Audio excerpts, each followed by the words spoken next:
জানিয়ে দেব এই মুহূর্তে হাতে পাওয়া সর্বশেষ গুরুত্বপূর্ণ আপডেট বাংলা সংবাদ। শুরুতেই থাকছে খিলগাঁও থানার ছাত্রদল নেতা জনি হত্যা মামলায় ঢাকা মহানগর পুলিশের সাবেক কমিশনার আসাদুজ্জামান মিয়াকে 7 দিনের রিমান্ডে পাঠিয়েছেন আদালত। বৃহস্পতিবার বিকেলে চিফ মেট্রোপলিটন ম্যাজিস্ট্রেট আদালত এ আদেশ দিয়েছেন।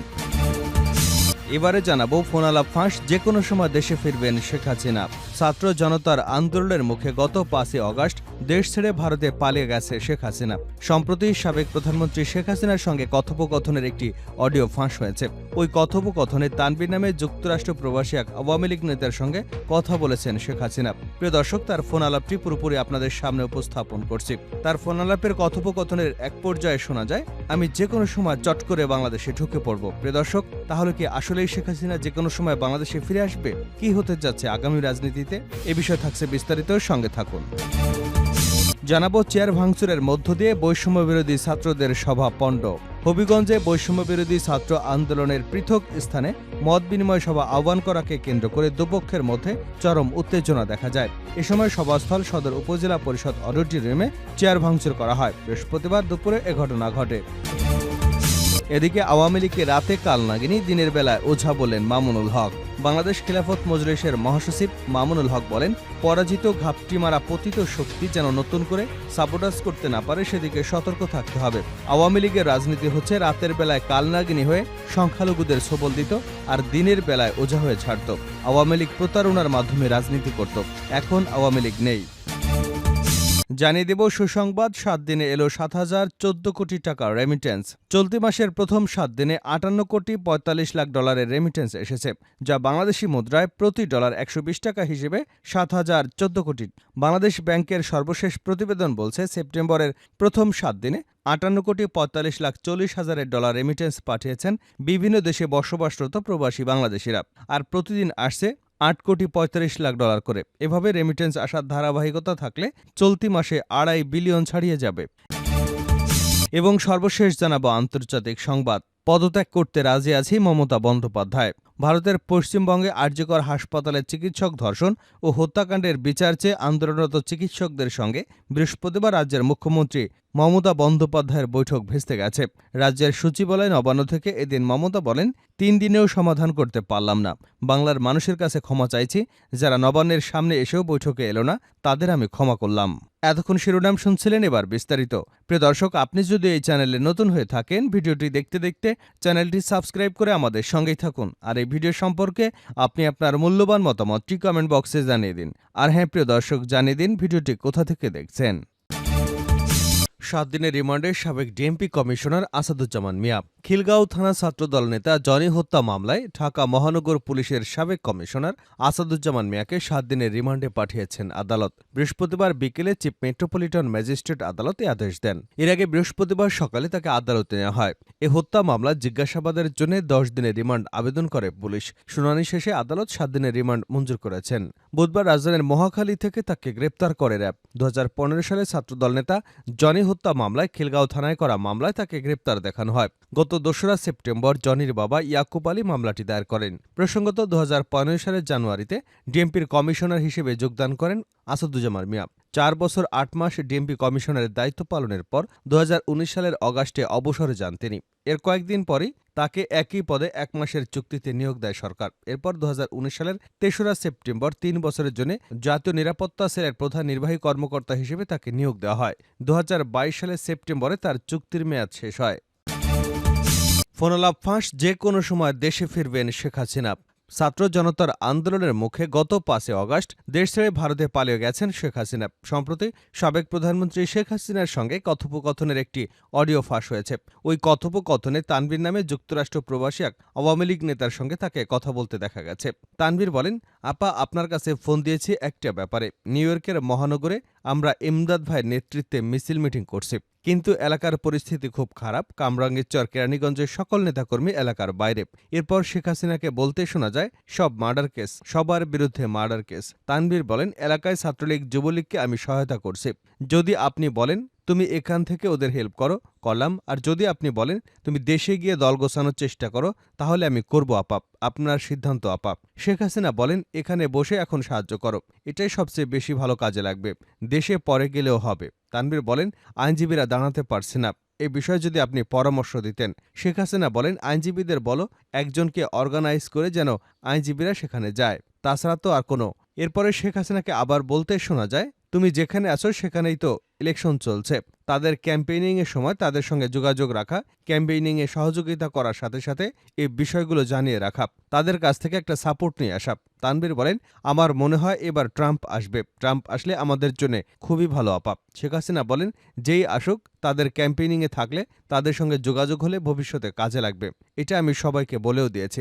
তানভীর আবার বলেন, আপা বাংলাদেশে একটা নিউজ আসছে, আপনাকে গাজিয়াবাদ থেকে দিল্লিতে ট্রান্সফার করেছে হেলিকপ্টারে করে। শেখ হাসিনা অবাক হয়ে প্রশ্ন করেন, হেলিকপ্টার দিয়ে? বলেন, কোন দেশের হেলিকপ্টার? ছবি পাঠায়ও দেখবনে। কি একটা আজগবি কথা বলে ওরা। আমি দেশের খুব কাছাকাছি আছি, অত দূরে নাই। আমি খুব কাছাকাছি আছি যাতে আমি চট করে ঢুকে পড়তে পারি। এ সময় কাঁদতে কাঁদতে তানভীর বলেন, আপা কষ্ট লাগে, আপনি যে মিডিয়াদের দিয়ে আসছেন এরা সত্য বলে না, এরা কাজ করে না আপাপ। কই যাব আপাপ, আল্লাহ আপনারে বাঁচায় রাখুক, আমরা আছি আপাপ। আপনি যখন নির্দেশ দিবেন, তানভীর তুমি আমেরিকা থেকে চলে আসো, এসে কামরাঙ্গীরচর কেরানীগঞ্জ দলীয় নেতৃত্ব গোছাও, আপনি বললে সাথে সাথে আমি দৌড় দেব আপাপ। শেখ হাসিনা বলেন, এখন গেলেই দেবে একখানা মামলা, শেষে কিছুই করতে পারবা না, আমার বিরুদ্ধে ১১৩টা মামলা। এসব জিনিসগুলো নিয়ে জাতিসংঘ থেকে সবার কাছে বলা দরকার, ফলস মামলা দিচ্ছে, আমার পরিবারের কেউ বাকি নেই, সবার নামে মামলা। উল্লেখ্য, গত ২৯শে আগস্ট খবর প্রকাশ হয়, ভারতে অবস্থানরত শেখ হাসিনাকে এবার গাজিয়াবাদ থেকে সরিয়ে নিয়েছে ভারত। তাদের গভীর রাতে হেলিকপ্টারে দিল্লির কোথাও নিয়ে যাওয়া হয়, তবে স্থানটি কোথায় তা নিশ্চিত হওয়া যায়নি। দিল্লির বিভিন্ন সূত্র ব্যবহার করে এ বিষয়ে প্রতিবেদন প্রকাশ করেছে বাংলাদেশের অনলাইন সংবাদ মাধ্যম বাংলা ট্রিবিউন।